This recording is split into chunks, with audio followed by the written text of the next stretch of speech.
पत्रकार बंधुगण, electronic media से आए हुए सभी हमारे पत्रकार मित्रगण, जैन समाज से आए हुए सभी सम्मानित पदाधिकारीगण एवं सदस्यगण, आज अकस्मात कुछ विशेष कारणों से यहाँ पे पत्रकार वार्ता आयोजित करनी पड़ रही है और इस पत्रकार वार्ता में हमारे यहाँ पर विशेष रूप से मौजूद है महिला समाज से श्रीमती रमीला सावरिया जी, हमारे समाज के प्रधानमंत्री श्री अरुण जैन जी, हमारे समाज के अध्यक्ष श्री दीपक जैन जी और मैं स्वयं समाज का उपाध्यक्ष राजेश जैन, जो मैं खुद एक पत्रकार हूँ। विगत 40 वर्षों से समाज की लेखनी में अपना योगदान प्रदान कर रहा हूँ।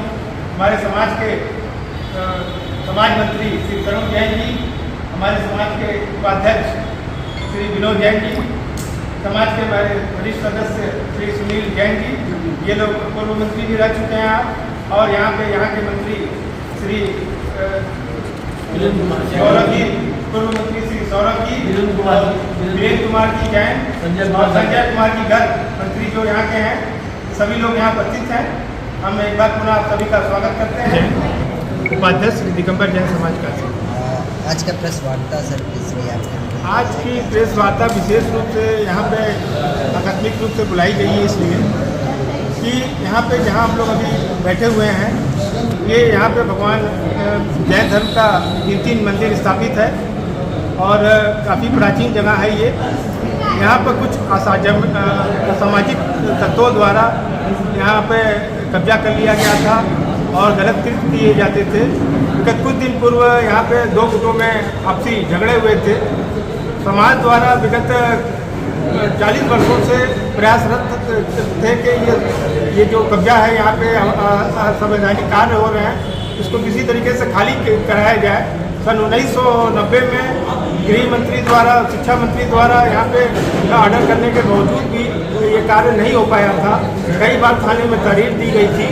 तो इसी के संदर्भ में इस समय हमारे वाराणसी के सांसद एवं देश के प्रधानमंत्री माननीय मोदी जी एवं उत्तर प्रदेश के मुख्यमंत्री माननीय योगी जी के शासनकाल में यहाँ की पुलिस प्रशासन एवं वाराणसी के कमिश्नर श्री ए सतीश गणेश जी के सहयोग से हम लोग के तहरीर देने के बावजूद इसकी जांच की गई, जांच पड़ताल पूरी की गई, थाने से हर तरीके की इसकी जांच इंक्वायरी की गई। तो पाया गया कि यहाँ पे बहुत ही गलत असंवैधानिक लोग यहाँ रहते थे, जो कि प्रशासन के सहयोग से सैकड़ों लोगों के जैन समाज के महिला पुरुष बच्चे की उपस्थिति में यहाँ पे शनिवार को यह पूरा छात्रावास, जो पूर्व में सन 84 के पूर्व था, जो वर्तमान में हम लोग इसको धर्मशाला के रूप में संचालित करना चाहते थे। यहाँ पे सामने कैंसर हॉस्पिटल है, जिसके परिजनों को, अस्पताल के मरीजों के परिजनों को रहने की जगह नहीं मिलती, वो दर भटकते हैं, चौतरे पर सोते हैं। बगल में आसपास के क्षेत्र में कई अस्पताल हैं, काशी हिंदू विश्वविद्यालय का अस्पताल है, आसपास यहाँ पूरा बेल्ट है अस्पतालों का। उन लोगों के परिजनों को, और यहाँ पे जो बाहर से दर्शनार्थी आते हैं, तीर्थयात्री आते हैं और हमारे साधु संत आते हैं, जरूरतमंद जो लोग हैं, तो समाज की ये मंशा है कि आगामी दिनों में उस कमरों को, धर्मशाला को, 33 कमरे करीब हैं, उसको साफ सफाई करके, रंग रोगन उसका करा के, नए तरीके से संचालित करके उसका लाभ उन जरूरतमंदों को दिया जा सके। और पूर्व में हम लोग को समाज, चूँकि अहिंसक समाज है, भगवान महावीर का संदेश है, जियो और जीने दो, अहिंसा परमो धर्म, उसके तहत हम लोग प्रयास विगत बहुत वर्षों से हमारे पूर्वज लोग भी हम लोग कर रहे थे, जिसकी सफलता इस वर्ष हम लोग को मिली है। प्रशासन पुलिस कमिश्नर साहब की विशेष इसमें कृपा थी। ए सतीश गणेश जी जो है हमारे वाराणसी पुलिस के कमिश्नर साहब की विशेष इसमें कृपा थी।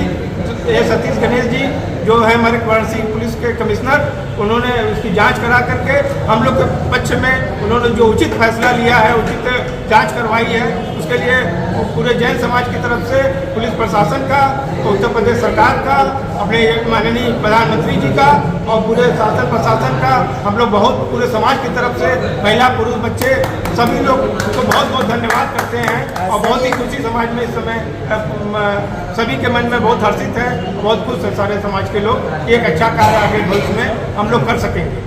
आपको बता रहे हैं, देखिए जमीन यहाँ पे कोई कब्जा नहीं था। यहाँ 3 मंदिर स्थापित है ऊपर भगवान महावीर का दिव्य प्रतिमा मूर्ति स्थापित है। बगल में एक मंदिर है जिसमें 24 तीर्थंकरों की अलग अलग वेदियाँ बनी हुई है। पीछे एक मंदिर है जिसमें समो स्वर्ण में सभी तीर्थंकर स्थापित हैं। 3 मंदिर यहाँ स्थापित है, काफ़ी बड़ी जगह में यहाँ पे है। पीछे कुछ कमरे हमारे थे जिसमें धीरे धीरे किसी समय में उनको रहने के हिसाब से उनके आग्रह पर, उनके विशेष जरूरत पर जैन समाज चूँकि धार्मिक प्रवृत्ति का होता है, एक रूम दे दिया तो उसका उन्होंने नाजायज फायदा उठाया और धीरे धीरे वो एक दो होते चले गए और समाज में इस तरीके से उन लोगों ने कब्जा करके जो समाज की महिलाएं दर्शन करने वाले आते थे उनके संग गलत व्यवहार करते थे, समाज के लोगों को टार्चर करते थे। ये लोग हर तरीके की गलत ऊंची नीची बात करते थे। चूँकि हिंसक समाज है इसलिए समाज एक तारीफ दे करके प्रशासन में थानों पर देती थी, उम्मीद करती थी। सर जो कितने लोग यहाँ पे अवैध रूप से रहते हैं? अवैध रूप से देखिए निश्चित संख्या तो हम नहीं बता सकते हैं, तब भी हमारे ख्याल से 10-12 लोग के करीब से ज़्यादा लोग यहाँ पर एकत्रित थे। लेकिन उससे मिलने जुलने वाले जो आते थे वो किसी भी तरीके से कोई भी कांड अगर यहाँ पे इस कैंपस के अंदर हो जाता तो उसका जिम्मेदार और दोषी जैन समाज माना जाता। इसलिए हम लोगों ने त्वरित इस पर कार्रवाई की और शासन प्रशासन को इसकी सूचना दी, जिसकी जांच हुई तो पूर्ण रूप से उसको गलत माना गया। क्या ऐसी कोई घटनाएं हुई थी? कुछ दिन पहले अभी विगत 15 दिनों में यहाँ 2 गुटों में मारपीट हुई। समझ लीजिए कि बहुत बड़ा कांड होते होते बचा है और जैन समाज की सूझबूझ हम कहेंगे क्योंकि सूझबूझ से यह बड़ा कांड होने से बचा है और इसकी जांच होकर के उनको उनके किस्सों को उनको चीज़ों को जांच जब हुई उनके अंदर घुसा गया और उनके चरित्रों को निकाला गया तो बहुत ही गलत पाया गया। इसके लिए शासन ने हम लोग का सहयोग किया, सही चीज़ों का सहयोग किया। आगे आप लोग ये जो पूरी प्रॉपर्टी है जो खाली कराया गया इसको लेकर क्या विचार है? आगे का विचार हम लोग का ये है कि हमारे ठीक सामने कैंसर अस्पताल है जिसके परिजन आते हैं, भविष्य में उनको रहने की जगह नहीं मिलती है, वो दर दर भटकते हैं, चौतरा बस होते हैं या निर्धन भी बहुत से लोग होते हैं। इनके लिए बहुत बड़ी नए शहर में आकर के बाहर से बहुत समस्या का सामना होता है।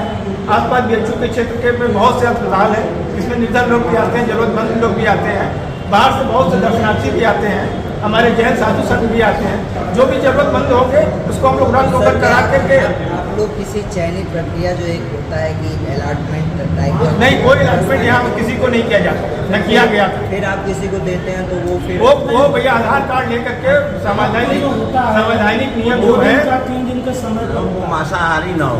और सबसे बड़ी चीज यहाँ पे जो लोग रहते थे बगल में मंदिर था वहाँ पे रहेंगे वो मांसाहारी ना हो, शराब पीने वाले ना हो। नियमों के साथ आप लोग नियमों का। और आपको एक चीज़ और बताएं कि यहाँ पे जो लोग रहते थे या जो लोग आते जाते थे वो हड्डियाँ जैन मंदिर में फेंक देते थे, अंडे फेंक देते थे, मांस मदिरा की बोतलें फेंक देते थे और बहुत ही गलत तरीके के लोग आते थे। इस बार लिहाजा पूरा जैन समाज एकत्रित हुआ और प्रशासन से मांग किया हम लोग यही कोशिश करेंगे जैन समाज को इसकी समस्या